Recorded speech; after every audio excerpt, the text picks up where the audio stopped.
감사합니다.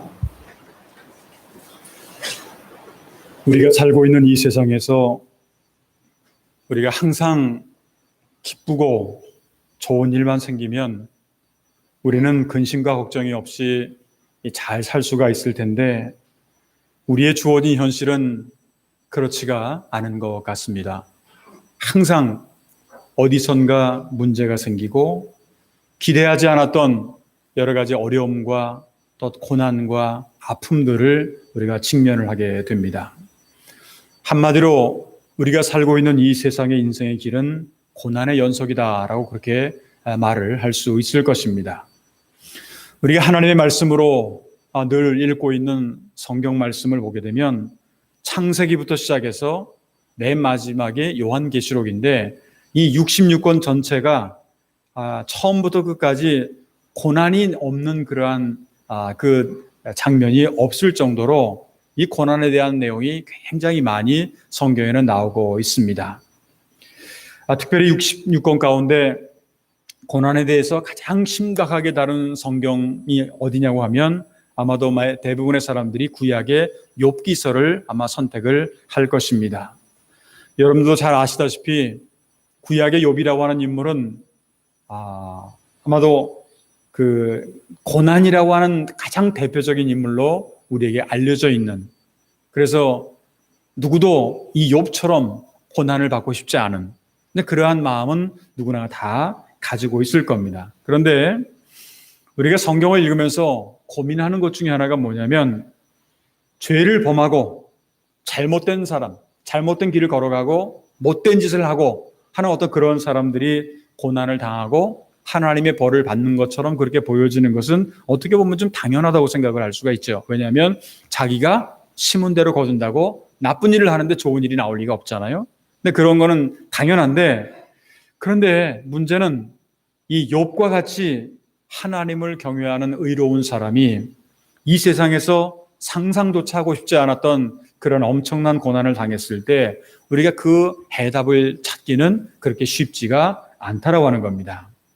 욥기 1장 1절을 보게 되면 우스 땅에 욥이라 불리는 사람이 있었는데 그 사람은 온전하고 정직하여 하나님을 경외하며 악에서 떠난 자더라, 그렇게 말씀을 하고 있고 1장 3절을 보게 되면 마지막 부분에 이런 표현이 있습니다. 이 사람은 동방 사람 중에 가장 훌륭한 자라, 동방 사람 중에 가장 훌륭한 사람이다 라고 그렇게 이야기를 하고 있습니다.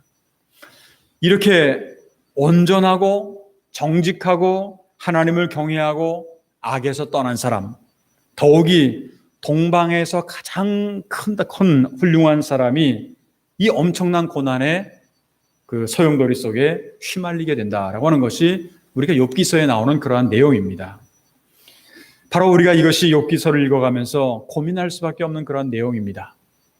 또한 현재 우리가 살고 있는 이 지구촌에는 여기저기서 계속해서 반복돼서 드리는 말씀이긴 합니다만 작년 말 중국의 우한에서 발생한 신종 코로나 바이러스의 이 팬데믹, 세계적인 대유행, 아마도 여러분들 이렇게 살아오시면서 이런 것이 있을까 할 정도로 이렇게 세계적인 대유행이 되고 있는 그러한 가운데서 아직도 이 도대체 이 끝이 안 보이는, 어떻게 될지 모르는 세계적으로 유명한 그 빌 게이츠라고 하는 사람이 그 쓴 글에 의하면 아마 내년에 한 2011년 연말에 가서야지 이게 어느 정도 이게 잡힐 거다라고 하는 그런 말까지 할 정도로 그 사람은 굉장히 열심히 노력을 많이 이 왁진을 찾기 위해서 노력을 많이 하고 많은 돈을 투자한 사람인데 그분이 그런 얘기를 그렇게 하는 것을 보게 되면 이게 뭐 하루 이틀에 끝나는 문제가 아니다라고 하는 것은 아마 여러분들도 잘 아실 겁니다.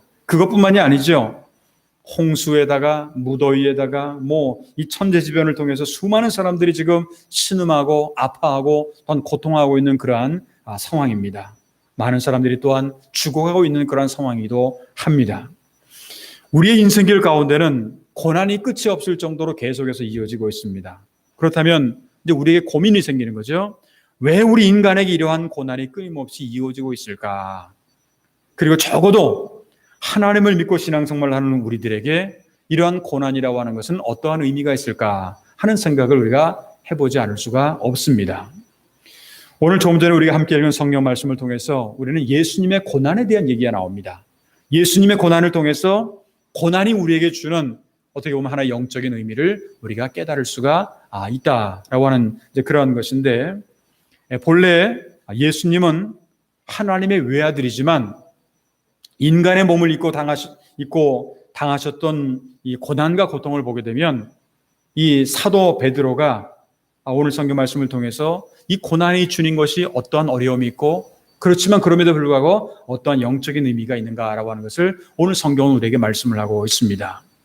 저도 개인적으로 이렇게 코로나 상황이라든가 아니면 지금 그 큰 홍수로 인해서 많은 사람들이 어려움을 당하는 거라든가 아니면 지금 무더위로 인해서 수많은 사람들이 지금 고통을 당하고 있는 거라든가 하는 어떤 그런 거를 보면서, 특별히 코로나 상황을 보면서 하나님은 우리에게 도대체 무엇을 우리에게 주시려고 하는 건가, 깨닫게 하시려고 하는 건가 라고 하는 영적인 의미를 늘 생각을 하게 됩니다. 아마 여러분들도 신문지상에서 보셨을지 모르겠습니다만 최근에 한국에서는 교회하고 정치권하고 이렇게 관계가 그렇게 좀 별로 좋지를 않습니다. 8월 15일을 중심으로 해서 여러 가지 광화문에서 집회 행사를 한 것 때문에 많은 사람들이 또 이렇게 확진자가 나왔다라고 하는 그런 얘기, 감염자가 나타났다라고 하는 것 때문에 지금 정치권에서는 또 교회에 대해서, 그래서 이 교회가 그 8월 말까지는 모든 그러한 수도권의 예배를 갖다가 금지시키는 그런 상황 가운데서 교회도 굉장히 지금 많은 어려움을 당하고 있고, 뭐 교회뿐만은 아니죠. 지금 뭐 사람들이 모이는 곳에서는 모임 자체가 이게 허용되지 않는 그러한 여러 가지 어려움들을 우리가 경험을 하면서 이 도대체 이거를 통해서 우리에게 주신 하나님의 뜻이 무엇이고 영적인 의미를 우리가 어떻게 이해하면 좋을까라고 하는 그런 고민을 하게 됩니다. 오늘 성경 말씀을 통해서 베드로는 예수님께서 고난을 당하심을 통해서 우리가 깨달아야 될 그러한 내용에 대해서 말씀을 하고 있는데, 그 내용이 뭐냐? 한마디로 말하면 고난이 우리에게 주는 영적인 의미가 무엇인가 하는 것에 대해서 오늘 성경은 우리에게 잘 말해주고 있습니다. 다시 말하면 우리 인간이 경험할 수 있는 그런 수많은 그러한 고난은 고난 자체로 끝나는 것은 아니라고 하는 겁니다. 만약에 고난 자체로 끝나버린다고 한다면 우리는 참 불쌍한 비참한 인생들이에요. 그런데 고난 자체로 끝나는 것이 아니라 고난의 영적인 의미를 우리가 깨닫게 될 때 세상이 줄 수 없는, 고난은 당하지만 세상이 줄 수 없는 엄청난 그러한 하나님의 은혜와 복을 우리가 경험할 수가 있게 된다라고 하는 겁니다. 그래서 시편 기자는 시편 119편 71절에 보게 되면 고난당하는 것이 내게 유익이라, 이로 말미암아 내가 주의 윤례를 배우게 되었나이다. 고난은 누구나 싫어요. 당하고 싶지 않습니다. 그런데 그 고난이 우리에게 유익이 될 때가 있다라고 하는 거예요. 왜? 그것을 통해서 우리가 하나님의 말씀을 배우게 되었다라고 그렇게 고백하고 있기 때문에 그렇습니다. 어떤 면에서 우리 그리스도인들은 일평생 우리는 고난을 당하지 않을 수가 없습니다. 왜? 십자가를 져야 되기 때문에. 그 예수님의 십자가를 똑같이 질 수는 없어도 우리 자신들의 십자가가 누구에게나 다 있습니다. 그 십자가를 지고 감과 살아감과 동시에 말씀과 기도로 우리는 세상을 이기고 고난을 이기고 그리고 하나님의 은혜와 축복을 체험하면서 살아가는 사람들, 이런 사람들이 다 우리 크리스찬이라고 얘기를 할 수가 있어요. 고난이 없고 괴로움이 없고 고통이 없는 게 아니라 그것이 있음에도 불구하고 그거를 통해서 우리가 하나님의 은혜를 깨달을 수 있는 그러한 사람들, 그것이 바로 우리 크리스찬들의 모습이라고 하는 겁니다. 그래서 오늘은 8월의 네 번째 주를 우리가 맞이하면서 적어도 우리가 그리스도인으로서 이 세상에 살아가면서 수없이 경험하는 고난이라고 하는 것이 영적으로 어떤 의미가 있는가라고 하는 것에 대해서 함께 생각을 해보면서 오늘은 고난이 주는 영적인 의미다라고 하는 그런 제목으로 말씀을 드리고자 합니다. 그러면 오늘 성경 본문에서 사도 베드로를 통해서 우리에게 가르쳐 주시는 이 고난의 영적인 의미라고 하는 것이 과연 무엇일까? 몇 가지로 나눠서 말씀드린다고 한다면, 먼저 우리가 알아야 될 것은 뭐냐면 육체의 고난을 받은 자는 죄를 그치게 한다라고 하는 겁니다. 오늘 성경 말씀 1절을 보면 그리스도께서 이미 육체의 고난을 받으셨으니 너희도 같은 마음으로 갑옷을 삼으라. 이는 육체의 고난을 받은 자는 죄를 그쳤음이니. 베드로 사도가 왜 우리 성도들에게 고난이 있어야 되는가라고 하는 것을 잘 말씀해 주고 있는 그러한 내용이라고도 볼 수가 있습니다. 그리스도께서 이미 육체의 고난을 받으셨다라고 하는 겁니다. 죄도 하나도 없는 분인데도 불구하고 육체의 고난을 당하셨다. 겟세마네 동산에서 기도를 하실 때 내 아버지여 만일 할만하시오든 이 잔을 내게서 지나가게 해달라고 그렇게 기도를 했습니다. 육신의 생각으로는, 사람의 생각으로는 십자가를 지지 않았으면 하는 생각을 가지고 있었을 겁니다. 그런데 그 생각을 이기는 길이 뭐냐? 육체의 고난을 당하는 것이었다라고 하는 겁니다. 우리가 상식적으로 이해가 잘 안 가죠? 우리가 이러한 것을 우리가 이길 수 있는 방법이 뭐냐? 어떻게 보면 내가 세상을 이길 수 있는 방법이 뭐냐? 내가 고난을 당한다라고 하는 거예요. 이런 것이 바로 주님이 우리에게 해주신 말씀이라고 하는 겁니다. 예수님은 마태복음 26장 39절에서 내 아버지여 만일 할만하시거든 이 잔을 내게서 지나가게 하옵소서. 그러나 나의 원대로 마옵시고 아버지의 원대로 하옵소서. 그렇게 하면서 예수님이 하신 게 뭐예요? 십자가를 치셨다라고 하는 거죠. 고난을 받으셨다라고 하는 겁니다. 그런데 성경은요, 이러한 예수님의 고난에 대한 순종에 대해서 이렇게 얘기를 합니다. 히브리서 5장 8절부터 9절 전반절까지를 보게 되면 이런 말씀이 기록되어 있습니다. 그는 아들이면서도 받으신 고난으로 순종함을 배워서, 고난을 통해서 순종함을 배워서 온전하게 되셨은즉, 예수님의 고난이 우리에게는 어떻게 보면 온전하게 되는, 예수님 자신도 온전하게 되고 우리를 구원할 수 있는 그러한 것이 되었다라고 하는 것을 기록을 하고 있습니다. 다시 말하면 고난이라고 하는 게 뭐냐? 자신을 하나님께 순종한다라는 거예요. 자신을 하나님께 순종한다라는 거예요. 육신의 생각을 가지고서는요, 사람이 죄를 그칠 수가 없습니다. 그래서 오늘 1절에도 보게 되면 그리스도께서 이미 육체의 고난을 받으셨으니 너희도 같은 마음으로 갑옷을 삼으라 라고 그렇게 말씀을 하고 있습니다. 사람은 육신적인 생각을 누구나 다 갖고 있죠. 그런데 이것을 가지고서는요, 영적인 생각을 할 수가 없어요. 육신의 생각을 하다 보면 영적인 생각을 할 수가 없고, 영적인 생각을 할 수가 없다라는 말은 다른 말로 표현하면 우리가 하나님의 뜻에 순종할 수가 없다라는 겁니다.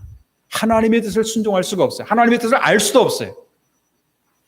예수님께서 친히 육체의 고난을 받으신 것처럼 우리 성도들도 이 세상에서 죄악된 생활을 우리가 청산하기 위해서는요, 때로는 우리가 고난을 받아야 된다는 겁니다. 사람이 이상한 게 뭐냐면요, 내게 고난이 없으면은요, 다 내 잘난 맛에 살아요. 그렇지 않습니까? 내가 잘났어요. 내가 똑똑해요. 그게 사람은 교만하게 돼요. 그런데 내가 육체의 고난이 오거나 어려움이 생기면은요, 사람은 자기를 되돌아보게 되어 있습니다. 자기를 되돌아본다라고 하는 말은 자기를 좀 겸손하게 한다라는 거예요. 이제 그런 것이 있는데, 이제 오늘 성경 말씀에 우리가 고난을 받아야 되는 이유가 뭐냐? 육체의 고난을 받은 자는 죄를 그쳤음이니 라고 하는 이제 그런 말씀인 것처럼, 그 베드로 사도가 우리가 고난 받아야 되는 이유에 대한 말씀을 그렇게 이제 하고 있는데, 조금 전에 말씀드렸던 것처럼 우리 자신을 한번 잘 생각을 해보세요. 한 예를 든다면 어린이들이요, 자라는 과정에서 가만히 보면 착한 일을 먼저 배워가는 것보다는요, 나쁜 일을 먼저 배웁니다. 욕하는 것부터 시작해서 나쁜 일을 많이 그렇게 하게 되는데, 이상하게도요, 이건 배우지 않아도 잘해요. 아이들이 얼마나 못된 일이나 거짓말이라든가 이런 거 배우지 않아도 잘 하는데, 착하고 바른 일은요, 이거는 안 배우면 잘 못합니다. 그러니까 힘이 들지만 우리가 나쁜 일은 가르치지 않아도 잘하는데 좋은 일들은요, 가르쳐야 된다는 거예요. 그래서 부모들은요, 나쁜 일을 하고 거짓말을 하고 그렇게 할 때 혼을 내거나 매를 들어서 이것이 잘못된 길이라고 하는 것을 알게 하고 좋은 습관을 하고 좋은 말을 하도록 그렇게 노력을 하는 거지요. 잘못한 일은 자기가 알아서 고치겠다라고 놔두면은요, 그 애는 나중에 습관에 대해서 잘못되는 그런 것을 우리가 보게 됩니다. 신약 성경에 보게 되면 탕자의 비유를 여러분들이 잘 아실 겁니다. 탕자가 이제 자기 마음대로 자기의 목을 받아서, 유산을 받아서 이제 자기 마음대로 이 세상을 살고 싶어서 아버지의 품을 떠나서 나갔어요. 만약에 이 탕자가 밖에 나가서 성공했다고 한다면 아버지의 품으로 돌아왔을 리가 없죠. 밖에 나가보니까 나를 속이는 사람은 얼마나 이렇게 많고, 그러다 보니까 고난이 얼마든지 많고, 아픔이 많고, 상처가 있고, 이렇게 살다 보다는 그냥 집에 가서 머슴으로 사는 게 더 낫겠다라고 하는 생각을 하게 되는, 아버지의 품을 그리워할 수가 있게 되고 아버지를 하게 돌아오게 된다는 게 왜 그랬습니까? 그에게 아픔과 고난과 상처가 있었기 때문에 그렇다라고 하는 겁니다. 그런 것을 우리가 잘 보면, 하나의 탕자의 비유만으로도 우리가 잘 보게 되면 고난이라고 하는 게 무조건 나쁜 것만은 아니라고 하는 거죠. 부모에게, 아버지에게 돌아올 수 있는, 어떻게 보면 고난 때문에 축복으로 이끄는 하나의 길목과도 같다라고 하는 것. 고난당하는 것이 우리에게 유익한 것이다라고 하는 이유를 성경은 왜 말을 하냐면, 하나님의 말씀을 깨달을 수 있는 좋은 찬스가 된다라는 거죠. 그렇지 않으면 자기 마음대로, 자기 욕심대로 살게 되는 거죠. 하나님의 징계라고 하는 것이 때로는 당장은 즐거워 보이지 않고 슬퍼 보이지만 그 연단과 고난을 이긴 다음에는 결국 뭐가 나오느냐? 의의 평강의 열매를 맺게 된다라고 하는 겁니다. 그래서 오늘 본문 1절에 육체의 고난을 받는 자가 죄를 그쳤음이니 하는데, 그런 말씀과 같이 고난을 통해서 우리는 죄라고 하는 게 얼마나 무섭다라는 걸 알게 돼요. 교만하면은요, 죄 짓는 거 우습습니다. 그런데 이렇게 어려움을 당하고 고통을 당하고 힘든 일을 당하다 보면은요, 이 죄라고 하는 게 얼마나 무섭다라고 하는 걸 알게 되고, 그리고 우리는 나는 아무것도 할 수 없다. 여러분들이 늘 경험하시는 것처럼 눈에 보이지 않는 지금 이 신형 코로나 바이러스, 눈에 보이지도 않잖아요. 근데 그거 보이지 않는 그것 때문에 우리는 너무 지금 힘들어하고 있어요. 근데 그런 것을 생각한다고 한다면 우리가 의지할 거는 내 머리도 아니고 과학도 아니고 의학도 아닙니다. 아무리 의학이 발달되어 있다고 하더라도 지금 이 수많은 사람들, 세계 전체적으로 수많은 사람들이 죽어가고 있는데도 불구하고 이 분명한 뭔가를 발견하지 못하는 그러한 어려움이 있는 상황. 이런 때는 우리가 해야 될 게 뭐냐? 죄의 무서움을 알고 예수님의 보혈을 의지하고 천지를 창조하신 하나님을 의지할 수밖에 없다라고 하는 겁니다. 내가 열심히 해봤자, 노력했다고 해서 되는 것이 아니라 정말 우리가 의지할 대상이 무엇인가를 다시 한번 깨닫고 겸손한 마음을 우리가 다시 한번 되찾을 수 있어야 된다라고 하는 겁니다. 고난이라고 하는 것을 인생의 약으로 생각한다면, 약을 먹어서 그것 때문에 우리에게 더 좋아진다고 한다면 고난을 통해서 우리는 하나님의 거룩함에 참여하는 그러한 성도들이 될 수가 있다라고 하는 것. 고난이 우리에게 약이 되고 고난이 우리에게 도움이 되고 고난이 우리에게 더욱더 복이 된다라고 하는 사실을 우리가 깨달을 수 있어야 되겠을 것입니다. 두 번째로, 고난이 주는 영적인 의미는 하나님의 뜻을 따라 육체의 남은 뜻을 살게 된다라고 하는 그러한 것인데, 오늘 성경 말씀 2절을 보게 되면 그 후로는 다른 사람의 정욕을 따르지 않고 하나님의 뜻을 따라 육체의 남은 때를 살게 하려 함이라. 그렇게 말씀을 합니다. 이 베드로 사도는 우리가 육체의 고난을 받을 때 예수님을 의지해서, 예수님의 십자가의 보혈을 의지해서 죄사함을 받고 예수 그리스도를 우리가 믿음으로 말미암아서 거듭난 사람이 된다라고 하는 건데, 거듭난 사람이 되게 되면, 그의 거듭났으면 그 다음부터는 남은 인생은 하나님의 뜻을 위해서 살아야 된다라고 하는 거죠. 우리가 잘 알고 있는 사도 바울은 예수님을 만나기 전에는 율법을 따라서 예수님과 그를 믿는 자들을 이단자로 생각을 하고, 예를 들면 스데반을 죽이는데 증인이 되던 사람입니다. 그리고 예수 믿는 사람들을 잡아서 옥에 가두고 그리고 여기저기 다녔던 그러한 사람입니다. 그러나 다메섹에서 부활하신 예수님을 만난 후에 다메섹으로 들어가게 되죠. 그래서 아나니아에게 기도를 받은 후에 다시 눈이 다시 보이게 되고 건강을 회복하게 되고, 즉시 그가 한 게 뭐가 있는 줄 아십니까? 각 회당에서 예수님이 하나님의 아들이라고 하는 것을 전파하는 사람이 되었어요. 그 이전에는 그 반대 사람이었지만 예수님을 만나고 나서, 그리고 눈이 안 보이는 며칠 동안을 제외하고 나서는 회복된 다음에는 즉시 한 게 있어요.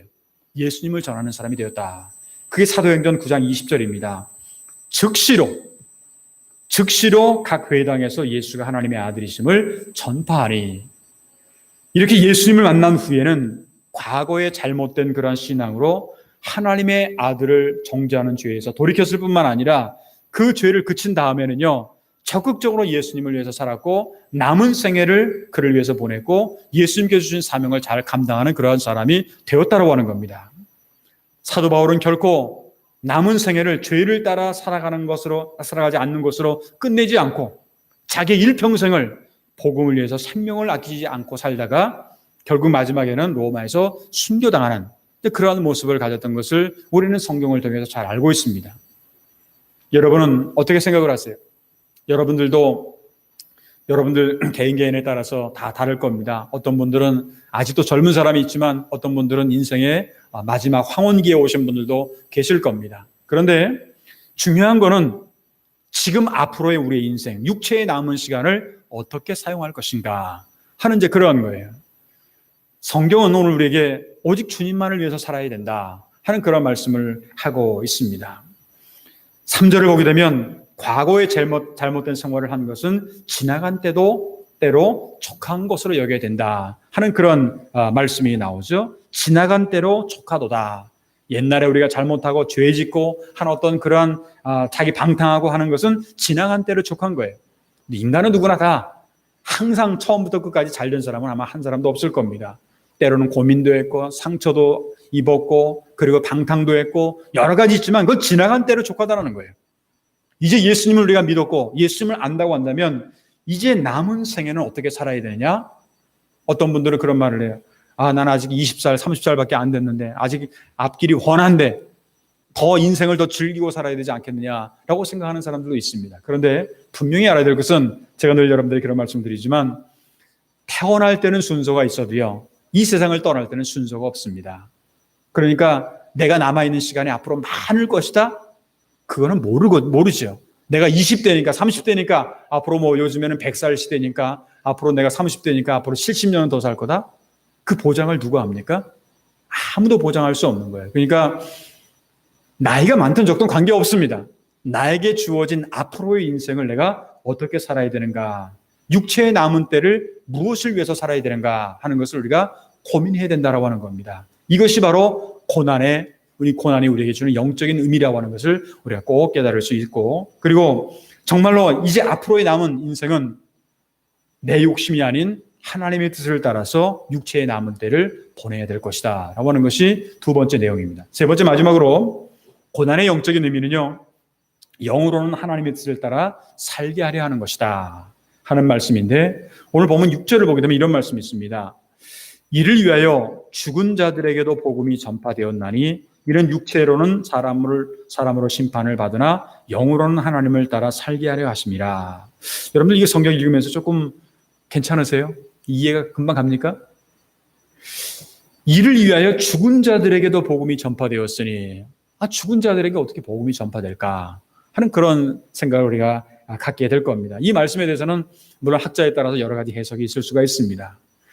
죽은 자들에게도 복음이 전파되었다라고 하는 그런 말씀에는요, 우리가 육체적인 그러한 죽음도 물론 있지만 죄 아래서 태어났다라고 하는 것은 다 어떻게 보면 육은 생명은, 이 몸은 우리가 살아있는 거, 육체로는 살아있을지 모르지만 영으로는 죽은 상태인 경우도 있다라는 거죠. 그렇죠? 그러면 우리가 내가 지금 살아있다고 생각을 하지만 이건 다 육체가 살아있다라고 하는 거고, 많은 사람들이 지금 세상에 살아있다고 하지만 그 사람들이 살아있다고 하는 것은 이 육신이 살아있다고 하는 거지 영적으로 볼 때는 모른다라는 것입니다. 때로는 영적으로 볼 때 죽어있는 사람들도, 몸은 살아있어도 영으로는 죽어있는 사람들도 있다라고 하는 것을 우리가 안다고 한다면, 죽어있는 영혼들에게 복음을 전하신 예수님은 모든 영혼을 구원하시기 위해서 육체로는 심판을 받아 죽으셨지만 영으로는 하나님을 따라 살게 된다라고 하는 이 말씀을 베드로 사도는 우리에게 가르쳐주고 있는 겁니다. 이것은 어떻게 보면 예수님을 믿고 따라 살아가는 우리 성도들에게는 아주 귀한 그러한 말씀입니다. 아까도 말씀드렸던 것처럼 육체의 남은 시간을 어떻게 살아갈 것인가, 계속해서 죽어있는 모습으로, 영적으로 죽어있는 모습으로 살아갈 것인가, 아니면 영적으로 살아있는 모습으로 살아갈 것인가. 영적으로 살아있는 모습으로 살아가기 위해서 우리에게 필요한 것이 뭐냐? 내 욕심대로 사는 게 아닙니다. 죄 가운데 방황하는 인생이 아닙니다. 하나님의 뜻을 순종하면서 살아가는 것. 이걸 오늘 성경 표현을 의하면 이런 말씀을 하죠. 영으로는 하나님을 따라 살게 하려 함이라. 영으로는 하나님을 따라 살게 합니다 라고 하는 말씀입니다. 우리가 영적으로 하나님의 뜻을 따라 살 수만 있다고 한다면 때로는요, 고난도 복이 될 수가 있어요. 그런데 육적으로만 살면 고난은 괴로운 거예요. 싫은 거예요. 그런데 영적으로 살다 보면은요, 이 고난이 오히려 하나님과 더 가까이 해줄 수 있는 좋은 그러한 비결이 된다라고 하는 거예요. 그렇기 때문에 영적으로 우리가 하나님의 뜻을 따라 살 수만 있다면 고난도 은혜요, 고난도 축복이 될 수가 있다라고 하는 겁니다. 그래서 사도 바울은 환난 중에서도 영광을 바라보면서 즐거워한다고 얘기를 했어요. 장래 성도가 받을 영광은 현재의 고난과 좋게 비교할 수가 없다 하는 그런 말까지 한 적이 있습니다. 로마서 8장 17절 후반절부터 18절까지 보면 이런 말씀이 있습니다. 우리가 그와 함께 영광을 받기 위하여 고난도 함께 받아야 할 것이니라. 그분과 함께 영광을 받기 위해서는 고난도 함께 우리가 받아야 할 것이니라. 생각하건대 현재의 고난은 장차 우리에게 나타날 영광과 비교할 수가 없도다. 지금은 힘들어요. 지금은 고통스러워요. 지금은 어렵지만 이것이 장차 우리에게 나타날 영광하고는 정말 비교의 상대가 안 되는 그런 엄청난 것을 우리가 받을 수 있다고 한다면 지금의 고난은 아무것도 아닐 수 있다는 것이요. 지금의 어려움은, 지금의 아픔은 이거는 우리가 얼마든지 뛰어넘어갈 수 있는 그러한 것이라고 하는 것을 성경은 우리에게 가르쳐주고 있습니다. 사랑하는 성도 여러분, 우리는 이 세상에서 수없는 고난과 환난을 당하지만 그것으로 인해서 실패하거나 아니면 실망하거나 좌절할 필요가 없다라고 하는 겁니다. 왜냐하면 고난의 길은 우리에게 죄를 그치게 하는, 우리에게 죄를 그치게 하고 하나님의 뜻을 따라 육체의 남은 때를 살게 하고 영으로는 하나님을 따라 살게 하는 복의 길, 축복의 길, 그리고 승리의 길이기 때문에 그렇습니다. 요한복음 16장 33절 후반절에 이런 말씀이 있습니다. 예수님께서 하신 말씀, 세상에서는 너희가 환난을 당하나. 다 환난을 당하잖아요. 어려움을 당하잖아요. 고통을 당하잖아요. 이 신종 바이러스로 인해서 정말 그것뿐만 아니라 여러 가지 경제적인 어려움으로 인해서 정말 이런 환경 때문에 다 그냥 도미노 현상이라고 표현하죠. 그냥 하나 것 때문에 이것이 다 줄줄이 이어져 가지고 하는 여러 가지 도산되는 어려운 것들을 많이 경험을 하지만 그러나 환난을 당하나 담대하라. 내가 세상을 이기었노라. 우리가 이 세상만 바라보면 넘어지고 쓰러지고 좌절할 수밖에 없지만 하나님을 우리가 바라보면 우리가 이 어려움 가운데서도 이미 세상을 이기신 그분이 우리와 함께 하신다고 한다면 우리는 날마다 이 세상에서 승리할 수가 있다라고 하는 것, 고난을 오히려 감사와 기쁨과 축복으로 바꿀 수 있다라고 하는 것을 우리가 꼭 기억을 할 수 있어야 되겠습니다. 간절히 바라기는 한여름의 무더위와 함께 고난과 어떤 어려움이 많은 이 세상에서 주님께서 친히 우리에게 보여주시는 이 고난의 영적인 의미를 우리가 잘 깨닫고 이것을 잘 생활 속에서 실천함으로 말미암아서 이 세상에서뿐만 아니라 영적으로도 날마다 승리할 수 있는 그러한 저와 여러분들의 앞으로의 신앙생활이 되시기를 주님의 이름으로 축원합니다. 기도하겠습니다. 은혜로우신 하나님 아버지, 무더위가 기승을 부리고 있고 세계에는 여러 가지 많은 어려운 일들과 고난과 아픔, 이런 많은 일들이 우리 가운데 엄습해오고 있는 그런 환경 가운데지만 오늘 8월의 네 번째 주일을 맞이하게 하시고 여러 가지 고난 가운데서도 오늘 말씀을 통해서 고난이 우리에게 주는 영적인 의미에 대해서 다시 한번 우리가 생각을 해보게 하시니 감사를 드립니다. 누구나 고난은 싫습니다. 누구나 어려움은 싫습니다. 그러나 하나님께서 이 여러 가지 어려움을 통해서 우리에게 주시려고 하는 영적인 의미가 무엇인가를 다시 한번 깨달을 수만 있다고 한다면 우리는 이 고난도 믿음으로 이겨나갈 수 있다고 하는 사실을 우리가 분명히 기억을 하면서 육체의 고난을 받은 자는 죄를 그치게 된다고 했습니다. 하나님의 뜻을 따라 육체의 남은 뜻을 살게 된다고 했습니다. 영으로는 하나님의 뜻을 따라 살게 하려고 하는 것을 우리에게 주신 말씀을 저희들이 다시 한번 기억을 하면서 이 고난과 어려움과 이 아버지 하나님 아픔들을 우리가 슬기롭게 믿음으로 잘 극복해 나갈 수 있는 우리 모두가 되도록 주의 성령께서 함께 역사하여 주시옵소서. 신종 코로나 바이러스뿐만 아니라 무더위로 인해서 또한 자연재해로 인해서 여러 가지 많은 어려움들이 있습니다. 특별히 또한 한국에는 이제 정치권과 또한 교회가 여러 가지 아버지의 갈등을 경험하는 그러한 것도 있는 그러한 현실입니다. 하나님, 한국뿐만 아닙니다. 여러 세계적으로 볼 때도 여러 가지 많은 어려움들과 고통들이 많이 있습니다. 고난이 있습니다. 아버지 하나님, 저희들이 이 세상에 살면서 적어도 그리스도인으로서 하나님을 믿고 살아가는 우리들이 어떻게 살아가는 것이 하나님 앞에 바른 삶이고 지혜로운 삶인가를 깨달을 수 있도록 도와주시옵시고, 주어진 현실만을 바라보면서 고난만을 바라보면서 슬퍼하며 좌절하며 낙심하는 인생이 아니라 오히려 그 너머에 우리에게 주님께서 그것을 통해서 우리에게 주시는 영적인 의미를 깨닫고 그 말씀대로 우리가 살아가게 될 때 하나님께서 주시는 놀라운 은혜를 저희를 체험할 수 있는 그러한 우리 모두가 되도록 주의 성령께서 함께 역사하여 주시옵소서. 어려움 당하는 사람도 있습니다. 고통 당하는 사람들 있습니다. 역눈간에 질고로 아픔을 당하는 사람들도 있습니다. 아버지 하나님, 여러 가지 직장에서 또 여러 가지 아버지 하나님 이제 사업을 하면서 여러 가지 어려움을 당하는 분들이 많이 있사온데 하나님 한 분 한 분 주님께서 찾아가 주시고 그분들 만져주시고 위로하여 주시옵시고 새로운 힘을 허락하여 주셔서 오히려 이러한 여러 가지 고난이 아픔이 하나님이 주시는 그러한 축복으로 바뀌어지는 놀라운 역사를 체험하는 우리 모든 성도들 될 수 있도록 주여 인도하여 주시옵소서. 아직까지도 계속해서 이제 무더위가 계속해서 기승을 부리고 있지만 하나님께서 앞으로도 우리 모든 성도들 영육간에 늘 강건하게 하시고 건강을 통해서 우리에게 주신 사명을 잘 감당하는 우리 모두가 될 수 있도록 주님께서 인도할 줄 믿사오고, 오늘도 2부 예배에 참석한 모든 성도들 한 분도 빠짐없이 주님의 은혜와 주님의 사랑과 주님의 평강이 날마다 넘쳐나도록 인도하여 주시옵소서. 감사하며 예수님의 이름으로 축복하며 기도하옵나이다. 아멘. 우리 다 같이